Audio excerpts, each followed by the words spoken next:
Hello, Podmates! I'm Howie Severino and welcome to our new podcast series. Mga kwento ng kasaysayan na may koneksyon pa rin sa kasalukuyan. Enjoy listening! Ang masasabing pinakaunang halalan sa kasaysayan ng bansa ay may layuning magbuklod sa nagkawatak-watak na katipunan. Ngunit lalo pa ito nagresulta sa alitan dahil sa pang-iinsulto at isyu ng pandaraya. At noon pa man, meron na raw pagkalat ng fake news, ayon kay Professor Xiao Chua. Welcome to part 2 of our episode on the Tejeros Convention, ang pinakaunang halalan sa kasaysayan ng bansa.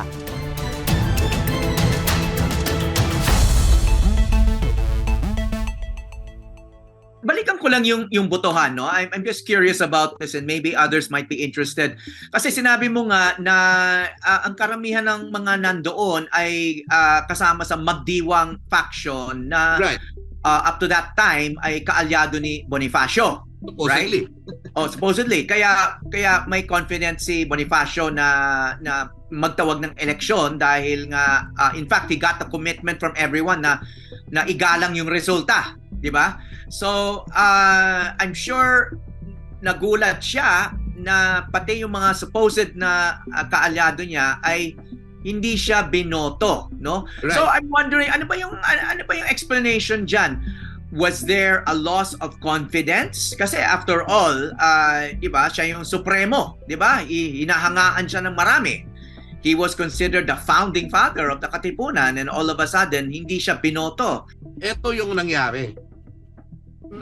Ako napaisip ako kasi the story, the narratives are in my mind, no? So parang ngayon nagkakaroon ako ng instant reckoning about their questions, very good questions. No, bakit nawalan ng tiwala yung maraming mga leader sa Cavite kay Bonifacio?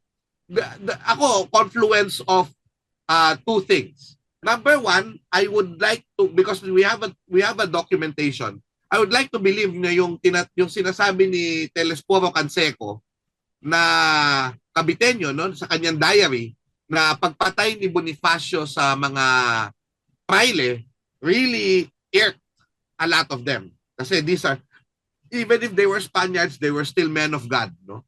Now, the other thing is fake news. Okay? So noon pa man, actually, di ba, ang election, fake news.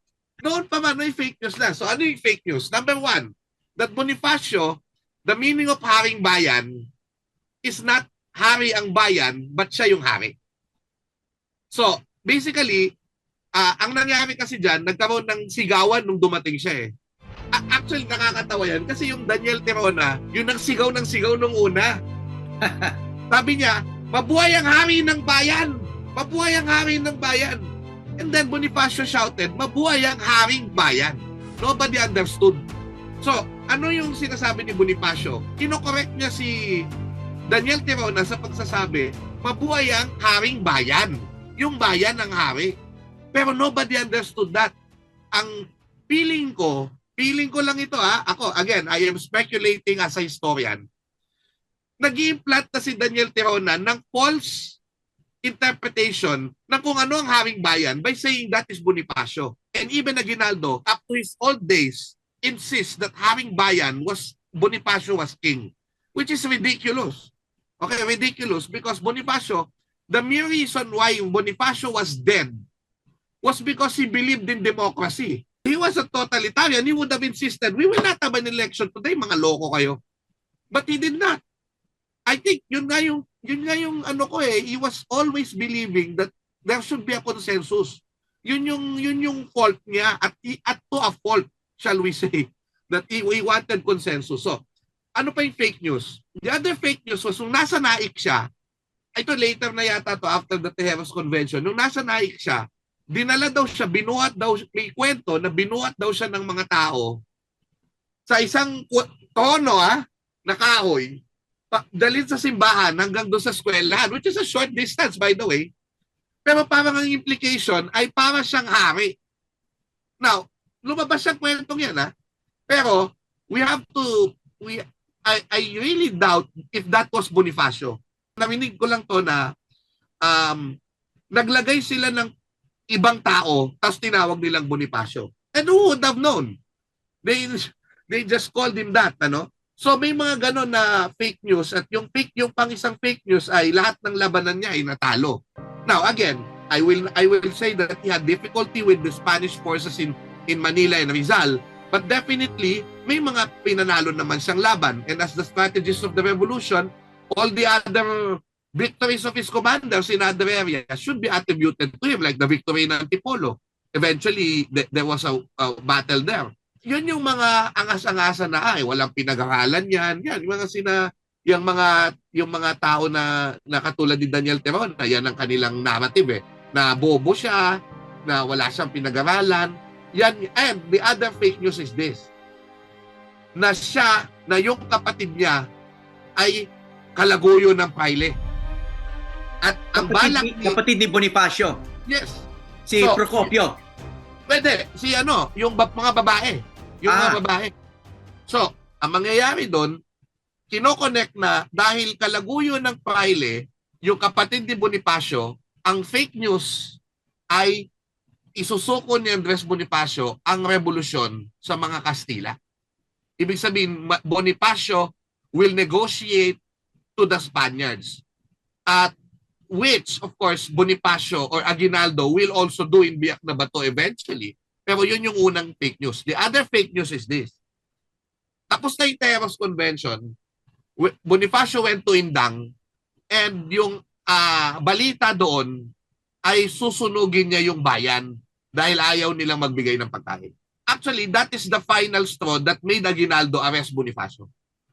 Na parang susunugin pala niya yung Indang. There was a report like that na ako, when I was looking at the letters of Andres Bonifacio to Emilio Jacinto, parang feeling ko lang, I am speculating as a historian, was fake news. That's actually an extenuating circumstance that favors Aguinaldo kasi nga, kumbaga, ang sinasabi mo, not only did Bonifacio reject the leadership of Aguinaldo, parang nanggugulo pa siya. In the sense na... I mean, kung if you're threatening to burn down a community that does not give you food, at nasa Cavite pa yung community, kumbaga bailiwick ni Aguinaldo yan no?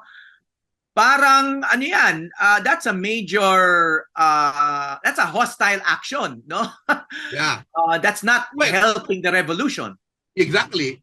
If it was true, Ayon naman kay history professor Vic Torres, isa pa sa ugat ng alitan ng Supremo at ni Aguinaldo ay ang pagkamatay ng kapatid ni Aguinaldo na si Crispolo.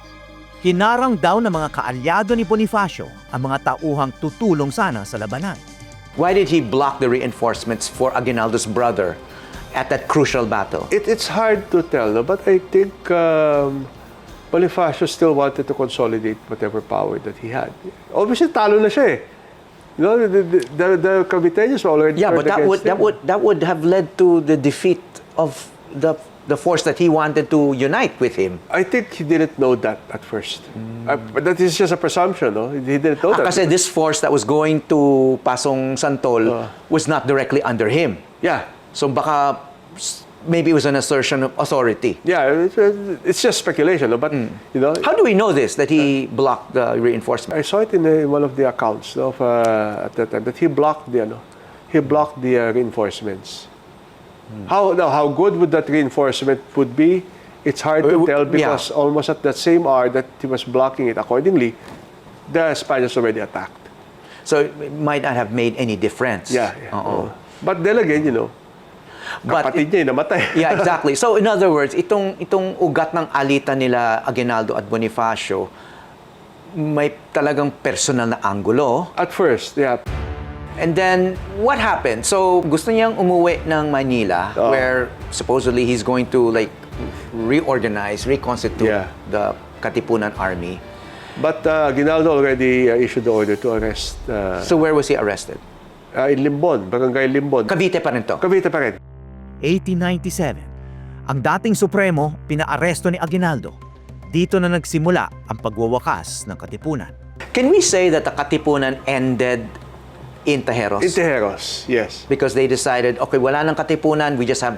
Kasi the Katipunan was divided. Yeah. So let's unify it under this new concept Well, of a revolutionary government. The Katipunan was in Cavite, was divided, but the agreement with the Supremo that if a government is going to be put up, the Katipunan will be dissolved. Which happened. To the understanding of the people of Cavite and of course the delegates from Batangas, Okay. tapos na ang Katipunan. Okay, so he was arrested in Barangay Limbon, and then what was the timetable after that until his execution or killing? The problem that they had with the trial of Bonifacio was that he was transferred from town to town because imagine having a trial in the middle of the Spanish onslaught. No?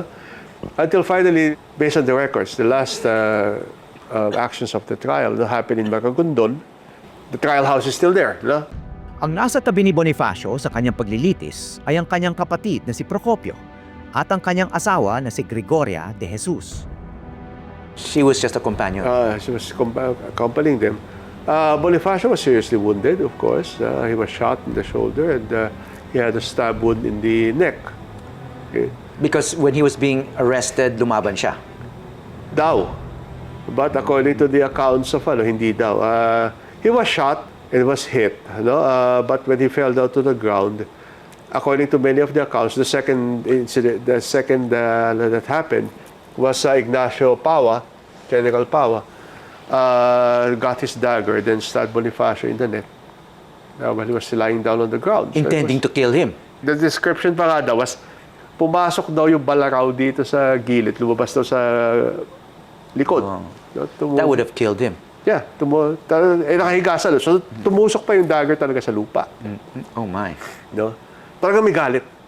No, I don't know to what. There was an attempt daw to rape. I wanted to ask you about that.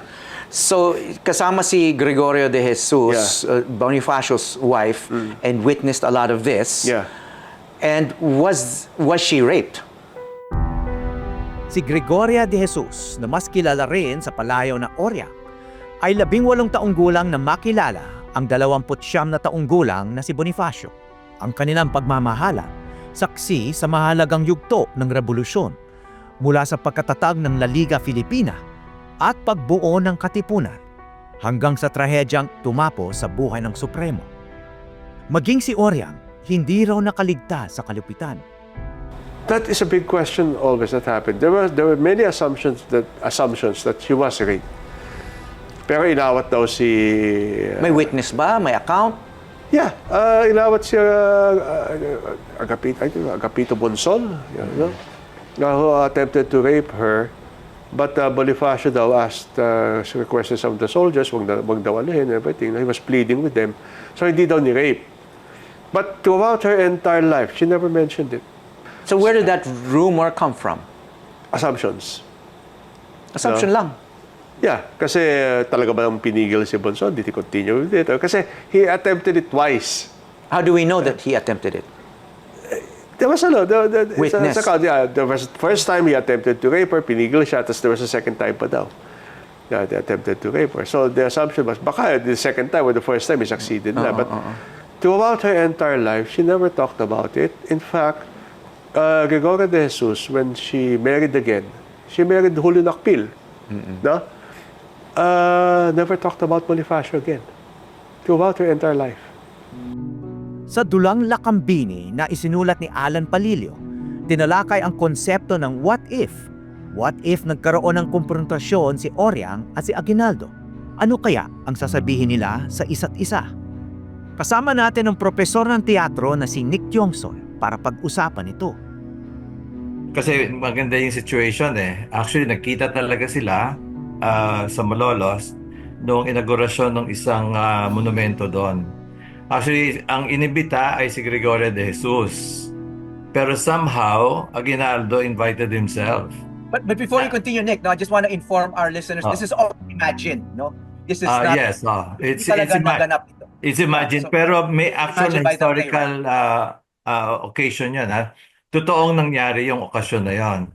Ang inimagine niya, yung confrontation between Gregoria and Aguinaldo, no?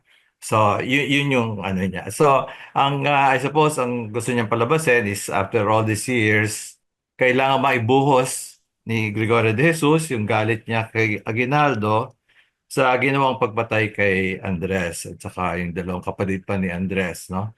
na hindi na-resolve dahil as we all know, yung court martial na ginawa, yung court trial nila Bonifacio was really rigged, no? Binayaran nila yung isang witness para sabihin na merong ginagawang mga meeting si Bonifacio para sirain yung bagong gobyerno ni Aguinaldo. After that, pinatay na yung magkapatid at saka hindi na nagkita ulit si Bonifacio at saka si Gregorio de Jesus.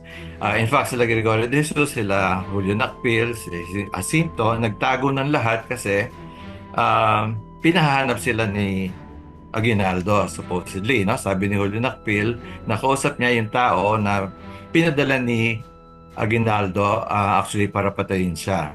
Kasi natatakot si Aguinaldo na baka balikan siya ng mga tauhan ni Bonifacio dahil sa ginawa niyang pagpatay. Pero dun sa confrontation na yon, ang pinapalabas lang yung punto de vista ni Gregorio de Jesus. Actually, ninarrate lahat ni Gregorio de Jesus yun, ano? Yung pag-aresto sa kanila, saksak kay Andres Bonifacio, yung court trial, at saka yung pagkakapatay. Gusto lamang niyang udyukin si Aguinaldo to confess to his sins. Kaya ang ending niyan is pinaluluhod niya para i-admit niya yung kanyang kasalanan. At ni-reveal niya na yung sinasabi niya na si Agapito Bonson, yung pinadala ni Aguinaldo para hulihin si Bonifacio, ay sinamantala siya, no? Parang nagkaroon ng rape. Although hindi malinaw talaga yon sa mga kasaysayan kung talagang nangyari yung rape na yon. Kasi dun sa isang account, twice na nag-attempt si Bonson pero parang na-foil na naman siya. Una nung kanyang mga tauhan at yung pangalawa si Tomas Mascardo. But anyway, I suppose for purposes of the drama, the author took this side na nangyari yung rape. Anyway, so yun, the play is just that he wants to imagine the confrontation between Gregorio de Jesus and Aguinaldo na gustong ipamuka ni Gregoria yung ginawa ni Aguinaldo sa kanilang mag-asawa. Pero syempre, magandang ending kasi nandun yung kneeler, di ba? So, Aguinaldo leans over the kneeler, but you don't know if he kneels or not. Actually, in history, he never knelt. So, yung tema nga ng accountability, no? Kasi parang sinasabi nyo nga na unresolved yung killing ni Andres Bonifacio and yung kapatid niya, no? At dalawa silang in-execute, may nagsasabi nga it was an assassination, etc., no? So, yung theme na yon na yung accountability for an unresolved political killing, of course that resonates to modern audiences, no, without having to mention any more recent incidents, no. Maaring isang pangarap or even pantasya yon, no, na magkaroon ng ganong confrontation na may aamin or may hihingi ng tawad or magkaroon ng pagkakataon yung biktima o yung survivors ng mga pinatay na i-confront, kaya tinawag na konfrontasyon itong series of plays na napanood natin sa PETA, no. So I guess yun ang yung dating sa maraming nasa audience, no, itong theme of accountability, and in a way dahil nga naganap nga sa stage yung ganong confrontation. There was a cathartic effect, no, even if no matter how you felt about Aguinaldo and Bonifacio, if you just think about recent events in the Philippines, parang, di ba? Parang pangarap ng maraming Pilipino, no? Na magkaroon ng accountability. Well, that's been a major problem of ours, ano, from the very start. Pero ang isang gusto ko banggitin, actually, if you're looking for parallels, maganda yung Tejeros Convention at saka yung nangyari sa Tejeros Convention kasi para talagang election today. Ang Tejeros Convention na masasabing pinakaunang halalan sa kasaysayan ng bansa, tila hindi naging magandang simula at halimbawa, ayon kay Professor Tiongson. This first election marred by fraud, sabi nyo nga, there's various sources that point to fraud, no? Did it create this wrong template for our elections, and how do we change that template? Oo. Siguro ang problema kasi doon is mas malalim kaysa doon eh. Parang kwan lang siya, parang symptom lang yan of a larger problem or a bigger problem, no? Which is actually that unang-una ang electorate mo hindi naman talaga politicized or mature, ano? And why is that? Because for centuries, talagang the masses have been left uneducated, ignorant in many ways. And that has worked to the benefit of the people in power kasi sila lang yung may edukasyon at dahil may edukasyon sila, may advantage na kagad sila sa karaniwang taong bayan with regards to the law, with regards to acquisition of property, di ba? And of course, acquisition of power kasi magkakasama yun eh. Yung mga head natin, yun din yung mayayaman at sino yung mga nasa ilalim, di yung mga tao nila na sunod-sunuran lang. So, yung edukasyon kasi napaka-central sa isang democracy. From the very start, nag-eleksyon tayo, panahon ng Kastila, sino ang nai-elect? Lahat mayayaman. Kasi ang mayayaman lamang ang pwedeng tumakbo bilang kapitan o gobernadorsilyo kasi sila yung may pera para magbayad ng mga kulang sa taxes na gusto ng praile, right?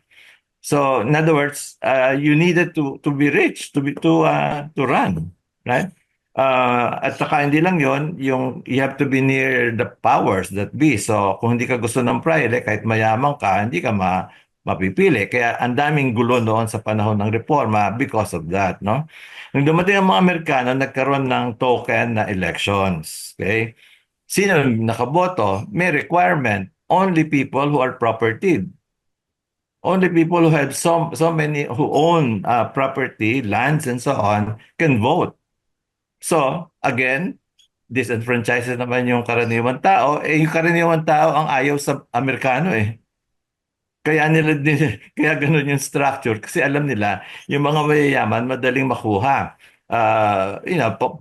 Mag-promise ka lang ng position dyan, bigyan mo ng friar lands, nasa iyo na yan eh. Sa bulsa mo na yan eh.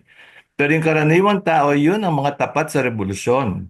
So alam nila na malakas pa yung feeling na yon ng nationalism.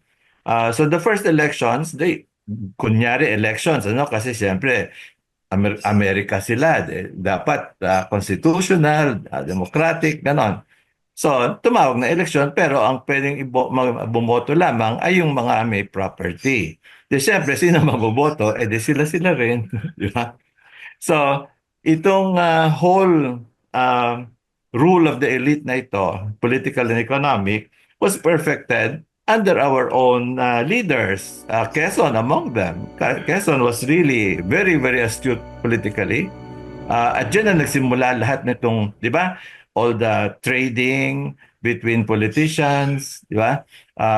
Ang daming yung mga tumatakbo, alam mo na may mga ibang dahilan sila para tumakbo. In general, the people who were elected to the National Assembly were property owners because they were the ones who could afford to go to school. Tingnan mo ang kung saan nag-work more or less yung democratic process sa mga countries na malakas ang middle classes. Kasi yung middle classes are educated, right? So, kahit na meron kang elite, kung majority ang middle classes, mas may hope ang democracy na mag-survive, ano?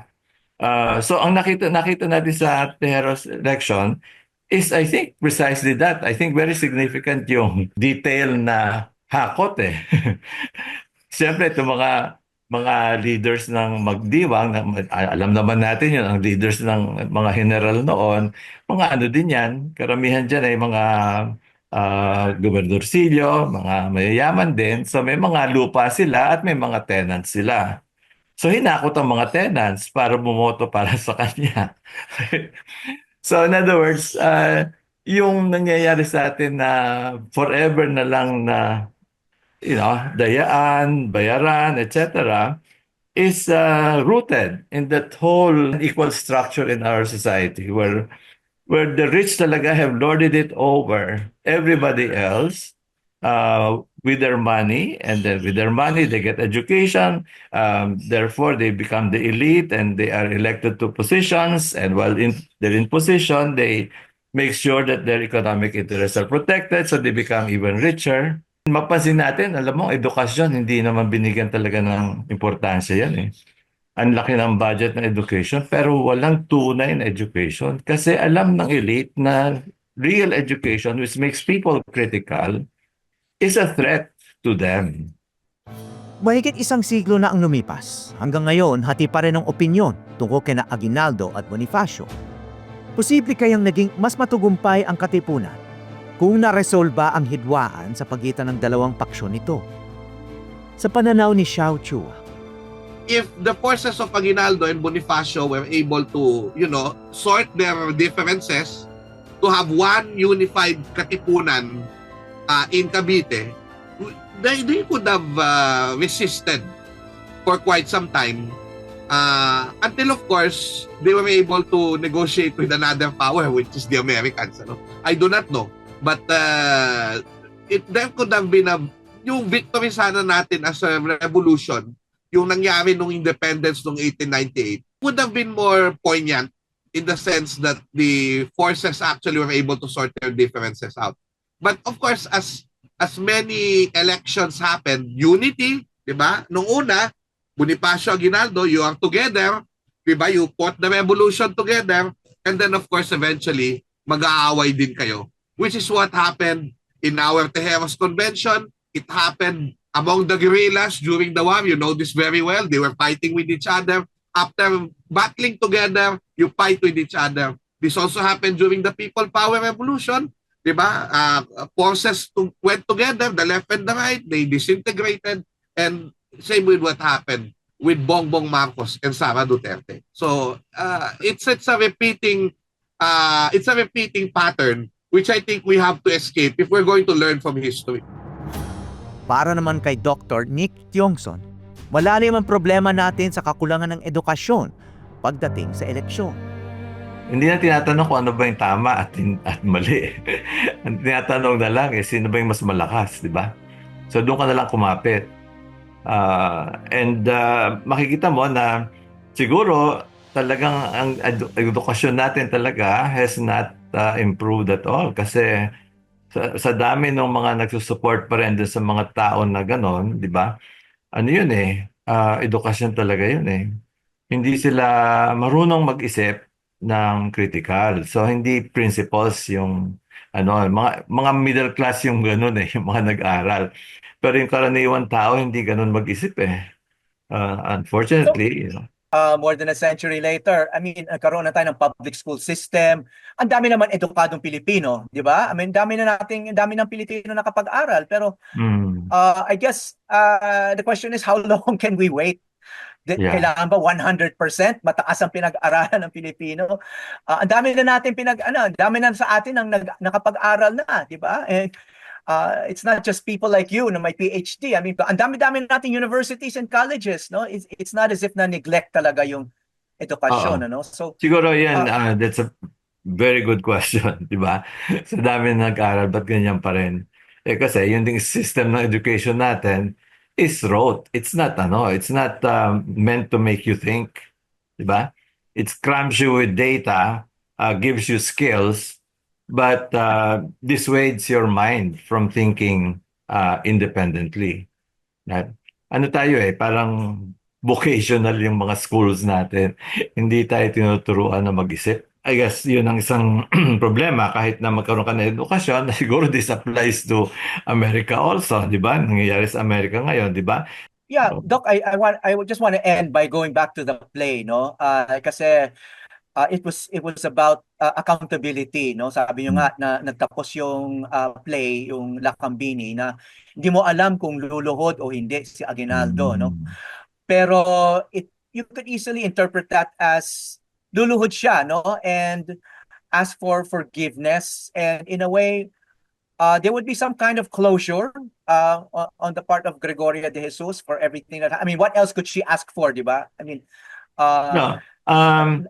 I don't think Gregorio de Jesus would have expected closure from Aguinaldo. Kasi right after yung nangyari ng lahat yan, right, si Aguinaldo sumuko, di ba? Tapos naging maka-Amerikano siya. And then he spent the rest of his life trying to recover his name. Nung panahon ng Hapon, nakapag-collaborate siya sa Hapon, sinuka din siya ng taong bayan. So in other words, maring hindi namatay siya noong panahon na yun, pero ilang kamatayan yung kanyang nadanas dahil sa kawalan niya ng paninindigan sa tama at sa totoo. may mga nagsasabi nga na he lived too long. Oo. He lived too long. Oo. Maraming salamat and thank you for sharing the depth of your knowledge of history and culture. Sana bumuti yung ating kalagayan dito sa ating bansa ngayon. Learning from all of this. Maraming salamat din. Yeah, thank you, Nick. Thank you. This episode was produced by the team of Yu Marianga and Aubrey de los Reyes, supervised by Criselda Caringal, Arla Fabella, and Bernice Bukaw. Our camera crews are from the teams of JZ Teofisto and JB Del Rosario. This was edited by JR Magtoto and hosted by me, Howie Severino. Thank you, Podmates, for listening and watching until the very end of this podcast. Alam nyo na, nakakatalino ang mahabang attention span. Don't forget to like and subscribe and binge watch our past episodes too. Until the next pod, mabuhay kayo at ingat lagi.